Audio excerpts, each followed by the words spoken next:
Online ద్వారా provident fund ఉపసంహరణ విధానాలను రిటైర్మెంట్ ఫండ్ సంస్థ ఈపీఎఫ్ఓ తాజాగా సరళీకరించింది.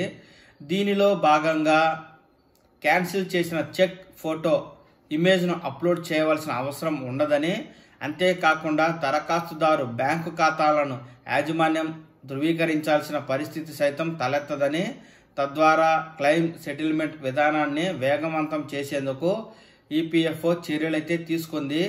దీంతో దాదాపు 8 కోట్ల మంది లబ్ధిదారులకు లబ్ధి చేకూరనుంది. యాజమాన్యం సంస్థలకు సైతం సులభతర బిజినెస్ నిర్వహణ వీలు చిక్కనుంది. ఈపీఎఫ్ఓ సభ్యులు ఆన్లైన్లో పీఎఫ్ ఖాతాల నుంచి నిధులను ఉపసంహరించుకోదలిస్తే క్యాన్సిల్డ్ చెక్ లీఫ్తో పాటు అటెస్ట్ చేసిన పాసు పుస్తకం కాపీని కూడా యూఏఎన్ సంఖ్యకు అనుసంధానించాల్సి ఉంటుంది.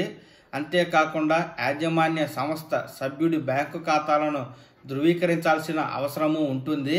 అయితే ఆన్లైన్లో క్లెయిములతో ఇకపై చెక్ లీఫ్ ఇమేజ్ బ్యాంకు ఖాతా ధృవీకరణ నిబంధనలను తొలగిస్తున్నట్లు కార్మిక శాఖ ఒక ప్రకటనలో పేర్కొంది. తొలుత పరిశీలనార్థం కేవైసీ అప్డేట్ చేసిన సభ్యులకు తాజా నిబంధనలను 2024 మే 28 నుంచి అమలు చేసినట్లు తెలియజేసింది. ఫలితంగా 1.7 కోట్ల మంది ఈపీఎఫ్ఓ సభ్యులు లబ్ధి పొందడంతో ప్రస్తుతం సభ్యులందరికీ వర్తింపజేస్తున్నట్లు నిర్ణయం తీసుకుంది. యూఏఎన్తో బ్యాంకు ఖాతాలను అనుసంధానించేటప్పుడు ధృవీకరణ పూర్తవుతున్నందున అదనపు డాక్యుమెంటేషన్ అవసరం లేదని కార్మిక శాఖ పేర్కొంది. ప్రస్తుతం 7.74 కోట్ల మంది సభ్యులు ప్రతి నెల సొమ్ము జమ చేస్తున్నారని, వీరిలో 4.83 కోట్ల మంది యూఏఎన్తో బ్యాంకు ఖాతాలు అనుసంధానించినట్లు వివరించింది.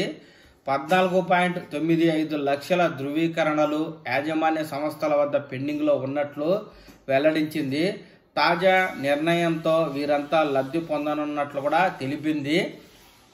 దీంతో ఈపీఎఫ్ఓ క్లెయిములు ఇక ఈజీ, క్యాన్సిల్ చెక్ ఇమేజ్ అప్లోడ్కు నో, బ్యాంకు ఖాతా ధృవీకరణకు సైతం చెక్ అంటూ తాజాగా ఈపీఎఫ్ఓ లబ్ధిదారులకు గుడ్ న్యూస్ అయితే చెప్తూ ఉంది.